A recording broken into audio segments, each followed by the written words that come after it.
الذين آمنوا وتطمئن قلوبهم بذكر الله ألا بذكر الله تطمئن القلوب صدق اللہ العظیم۔ اللہ رب العزت نے انسان کو جو نعمتیں عطا فرمائی ہیں، ان نعمتوں میں سے اہم ترین نعمتیں ایک اللہ نے انسان کو دماغ دیا ہے، ایک اللہ نے انسان کو دل دیا ہے۔ یہ دماغ سے انسان سوچتا ہے، اس کے ذریعے علم حاصل کرتا ہے، معلومات حاصل کرتا ہے، اپنے خیر اور شر کو یہ پہچانتا ہے۔ اور یہ دل اللہ نے انسان کو دیا، اس کا ایک تو جسمانی کام ہے کہ یہ جسم میں خون کی گردش کو برقرار رکھتا ہے، دوران خون کو پورے جسم میں پھیلاتا ہے۔ اور پھر اس دل کا ایک روحانی کام ہے، یہ دل فیصلے بھی کرتا ہے، یہ دل آرزو بھی کرتا ہے، اور یہ دل کبھی بے سکون ہو جاتا ہے، کبھی اس میں اطمینان آ جاتا ہے۔ یہ دل و دماغ انسان کو اللہ نے دیے، اگر ان دونوں کو یہ اللہ کے حکم کے مطابق چلاتا ہے تو یہی دل و دماغ پرسکون ہو جاتے ہیں،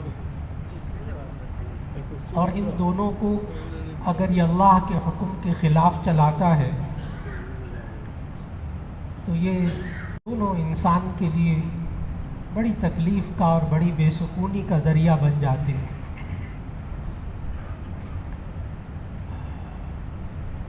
یہ سکون ہوتا کیا ہے اور انسان بے سکون کیوں ہوتا ہے؟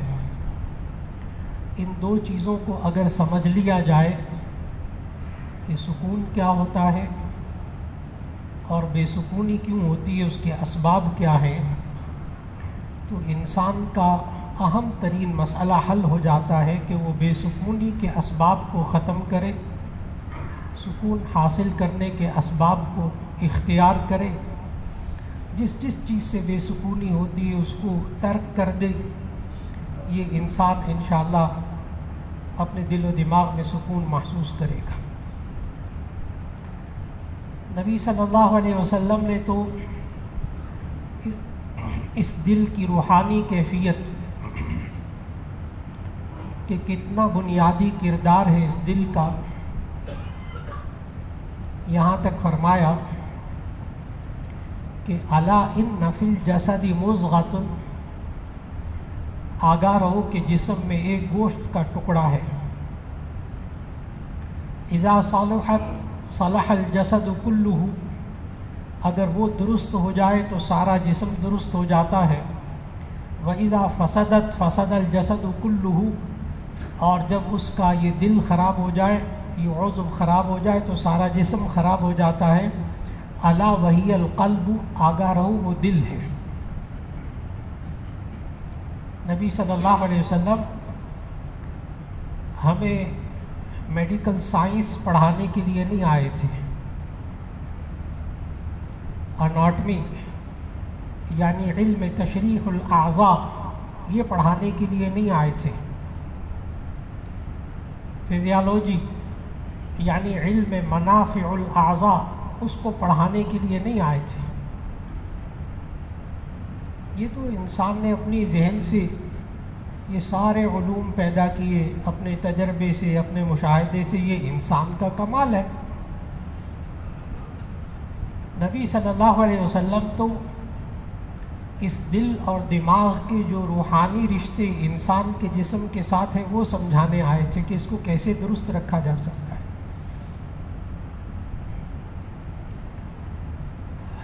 سب سے پہلے انسان کے دماغ کے اندر جو چیزیں آتی ہیں وہ دو ظاہری اسباب ہیں اور 2 باطنی اسباب ہیں، تاکہ یہ سمجھ میں آئے پریشانی، یہ بے سکونی آتی کہاں سے۔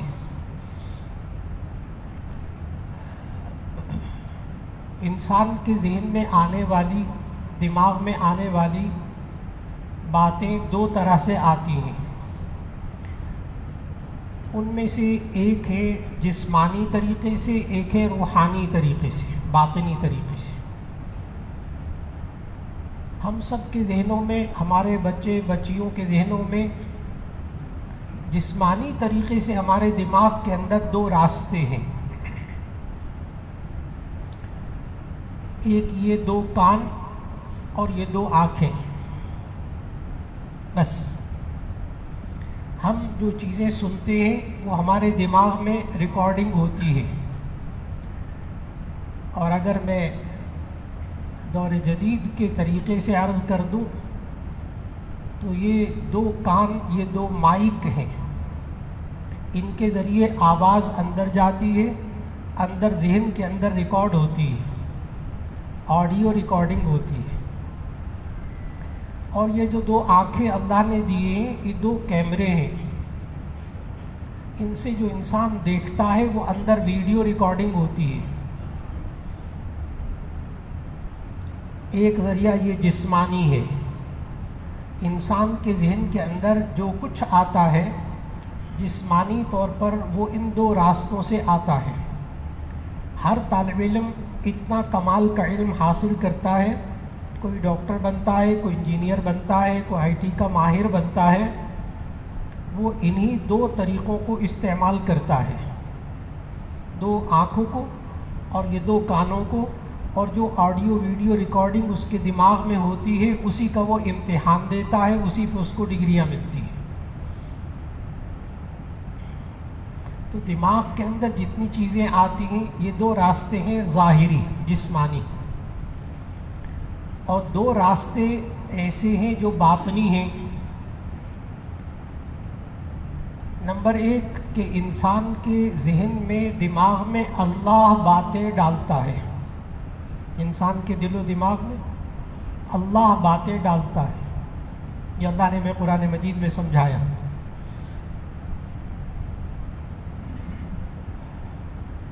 دس چیزوں کی قسمیں کھا کے پورے قرآن مجید میں اللہ نے کسی بات کو سمجھانے کے لیے اتنی قسمیں نہیں کھائیں، پورے قرآن مجید میں اتنی قسمیں نہیں کھائیں جتنی قسمیں اللہ نے یہ بات سمجھانے کے لیے کہ دیکھو میں تمہارے دلوں میں بات ڈالتا ہوں۔ سورۃ الشمس کا ترجمہ پڑھیے گا اور 10 قسموں کو گن لیجئے گا، 10 قسمیں کھانی اللہ نے، 10 قسمیں۔ والشمس وضحاها والقمر اذا تلاها والنهار اذا جلاها والليل اذا يغشاها والسماء وما بناها والارض وما طحاها ونفس وما سواها فألهمها فجورها وتقواها۔ اس اللہ نے انسان کے اندر نیکی بھی ڈالی ہے، بدی بھی ڈالی ہے، فجورها وتقواها، اس کا تقوی اور اس کی بدکاری، کیا اچھا ہے کیا برا ہے، اللہ نے دونوں باتیں انسان کے ذہن کے اندر ڈالی ہیں۔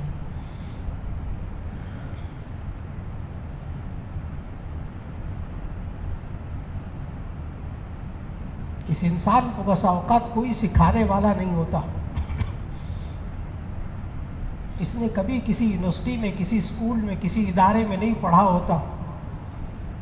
آپ نے دیکھا کہ بعض لوگ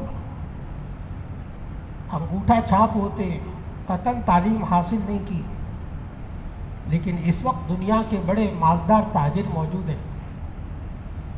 گاؤں دیہات میں، پہاڑی علاقوں کے اندر تشریف لے جائیے، وہاں آپ کو ایسے ایسے عقل مند لوگ ملیں گے جنہوں نے ایک کلاس بھی کسی سے نہیں پڑھی، کبھی کسی استاد سے نہیں پڑھا، اور لوگوں کو وہ خیر اور شر کی رہنمائی کرتے ہیں۔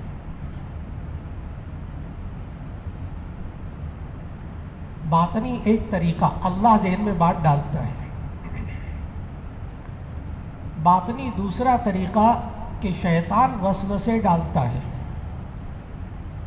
شیطان وسوسے ڈالتا ہے، یہ بھی اللہ نے قرآن مجید میں بتایا، جگہ جگہ بتایا۔